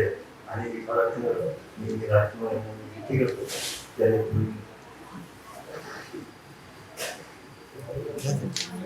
मंचावर उपस्थित सर्व मान्यवरांचं खूप खूप आभार. आपण इथे आलात आणि बोलून सर एक प्रश्न आहे. बाबासाहेब म्हणतात की break down the barriers and bring the equality. तर ते डेमोक्रेसी आणि बुद्धिझम मध्ये कुठले बॅरियर्स आहेत आणि ते कसे आपण दूर करू शकतो? Very good sir. बहुत अच्छा, क्या नाम आपका? राहुल सियाना. राहुल, तो अच्छा क्वेश्चन किया. तो उसी को मैं बोलते रहा एक्चुअली. बेसिक प्रॉब्लम अपना है ना, बैरियर्स है कि कास्ट, ये बड़ा चैलेंज है और इसको अगर हमको नष्ट करना है, इसको पहले तो हटाना है, तो उस पर आपको बाबा साहब का जो एंडेशरम का जो पढ़ना है उस पर अमल करना है. राहुल, यस. क्या होता है, जब तक हमारा खून एक से मिक्स नहीं होगा तब तक इस देश की कास्ट बरकरार है। क्योंकि ये खून जो है ना, और वो नहीं मिल रहा है इसलिए लोग ऑर्डर किलिंग करते हैं, है ना। तो ऑर्डर किलिंग न होने के लिए हमको आगे आना होगा, हमको लोगों में अवेयरनेस क्रिएट करना होगा, हमको लोगों को बताना होगा। तो that is the only thing and that things need to be done by us. हमको करना होगा, लोगों में जाना होगा। तो बैरियर को अगर नष्ट करना है दोस्तों, मेरे भाई, हमको अपना रोल प्ले करना होगा, ऐसा मुझे लगता है। It's a very vast subject. क्यों? मतलब इसमें हम बहुत सारे इसमें हम सॉल्यूशन हो सकते हैं, but this is the one of the solution that I can see okay at this time, है ना। नंतर आपण चर्चा करू शकतो ऑफ द रेकॉर्ड, है ना। बहुत अच्छा लगा। At least you asked the question. स्वतः अभ्यासक आहे, इंजिनियर आहे, बीएसटी आई गॉट इट। मी तुम्हाला एक सांगण्यात विसरलो, सर्वांना सांगतो। 26 नवंबर 1949 को जब बाबा साहब ने कॉन्स्टिट्यूएंट असेंबली में जो भाषण दिया था, उन्हें बहुत अच्छा इंपॉर्टेंट बात हमको इशारा दिया था कि हम आज मतलब 26 जनवरी 1950 को इंप्लीमेंट हुआ, कि जब इंप्लीमेंट होने के पहले जो भाषण दे रहे थे वो, कि हम एक विरोधाभास परिस्थिति में प्रवेश करने जा रहे हैं जिसमें हमें राजकीय समानता होगी। मतलब 1 vote 1 value, 1 person 1 vote 1 vote 1 value. मतलब हर व्यक्ति, गरीब श्रीमंत, अंबानी, हमारा भिखारी, सबको एक स्तर पर लाके दिया है। राजकीय समानता हमको मिली है, लेकिन आर्थिक और सामाजिक समानता हमें नहीं मिली है। लेकिन जब तक ये आर्थिक और सामाजिक समानता हमें नहीं मिलेगी, या मिलने के लिए हम सब लोगों ने अथक परिश्रम करना चाहिए। नहीं तो इस विपरीत परिस्थिति से जो लोग पीड़ित रहेंगे वो लोग इस लोकशाही का डोलारा उद्ध्वस्त करतील, असं बाबासाहेबांनी आपल्याला 26 नोव्हेंबर 1949 ला हा इशारा दिला होता। आणि आज आपण बघतोय तेच जो चीजें हो रही है इधर उधर, दैट इज एग्जैक्टली हैपनिंग। इसलिए कि आर्थिक जो हमारी अभी विषमता है या सामाजिक विषमता है, वो उसकी ती जी दरी आहे ती आपल्याला भरून काढावी लागेल। त्यासाठी आपल्या सर्वांना मेहनत करावी लागेल। फक्त आपणच नाही, भारतातल्या सर्व लोकांनी मेहनत करावी लागेल, हे महत्त्वाचं। थँक्यू। हे विषय आहे की त्यांनी इतकं चांगलं स्पीच दिलं आणि विषय इतक्या चांगल्या पद्धतीने त्यांनी हाताळला की खरोखर सर्वांचे धन्यवाद। आणि मी आज इथे थांबतो। खूप खूप धन्यवाद आपल्या सर्वांचे। श्रावस्ती सांस्कृतिक केंद्रातर्फे धन्यवाद।